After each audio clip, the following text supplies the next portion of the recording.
আমি মিসেস উজমা চৌধুরী আপনার কাছে জানতে চাই, প্রাণ আরএফএল থেকে আপনারা আসলে এই যে সেভেন সিস্টার্সে কী ধরনের পণ্য বেশি পাঠাতেন, এবং আপনার যদি সম্ভব হয় আমাদেরকে দর্শকদের একটা ধারণা দিবেন যে টাকার অঙ্কে সেটা মানে এখন কি আপনারা ঠিক এক্স্যাক্টলি কী সমস্যা ফেস করতে যাচ্ছেন?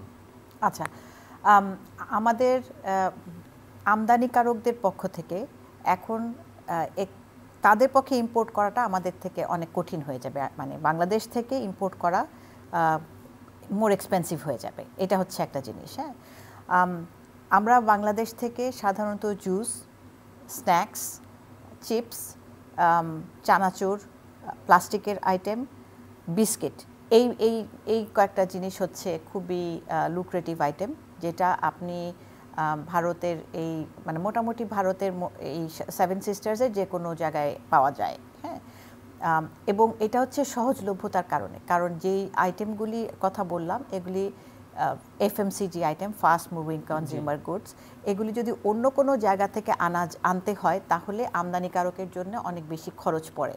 এবং এখনও ঠিক যে কয়টা বন্দর খোলা রেখে গেছে, মানে বর্তমান নির্দেশনা অনুযায়ী যে কয়টা বন্দর খোলা আছে, সাতক্ষীরার একটা সাতক্ষীরাতে খোলা আছে আর একটা চাঁপাইনবাবগঞ্জের সাইডে আছে, তো ওই দুটা জায়গা থেকে তারা যখন নেবে এই আইটেমগুলি তখন খরচটা একটু বেশি হয়ে যাবে।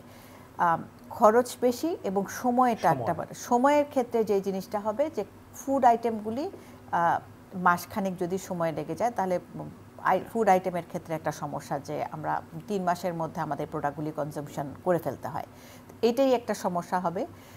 কিন্তু আমার কাছে যেটা মনে হচ্ছে যে ওই এরিয়াটাও কিন্তু pretty much land locked area. আমাদের ব্যবসা হিসেবে আমরা যেটা দেখি যে আমাদের যে কোনো ধরনের সরকারি নিষেধাজ্ঞা, কোনো বিদেশি কোনো নিষেধাজ্ঞাকে আমরা খুব বেশি ওভার রিঅ্যাক্ট করে ফেলি। হ্যাঁ, এখন আমরা কি ওভার রিঅ্যাকশনের সময় আছি?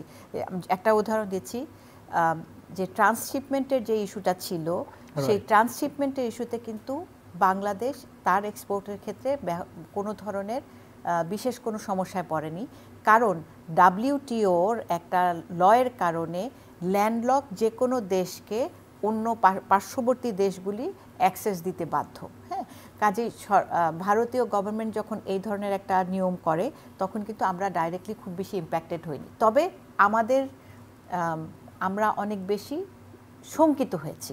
সো আমার মনে হয় এই সময়টাতে একদম সাথে সাথে শঙ্কিত না হয়ে একটু ধীর স্থির সাথে, একটু চিন্তার সাথে যদি আমরা জিনিসটাকে অ্যাড্রেস করি, প্রবলেমটাকে সলভ করার চেষ্টা করি।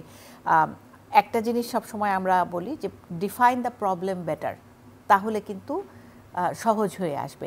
এমন হতে পারে যে আমরা শুধুমাত্র খাদ্যের জন্য একটা মানে প্রথমে আমরা একটা খাদ্যপণ্যের জন্য আমরা বললাম যে ভারত সরকারের সাথে কথা বললাম যে সেভেন সিস্টার্সের খাদ্যপণ্যটা আপনারা ছেড়ে দেন, তারপরে আমরা বললাম কাপড়টা কিংবা আমাদের প্লাস্টিক পণ্যগুলি ছেড়ে দেন। এভাবে ধীরে ধীরে দ্বিপাক্ষিক আলোচনার মাধ্যমে যদি আমরা জিনিসটাকে অ্যাড্রেস করি তাহলে ভালো হবে।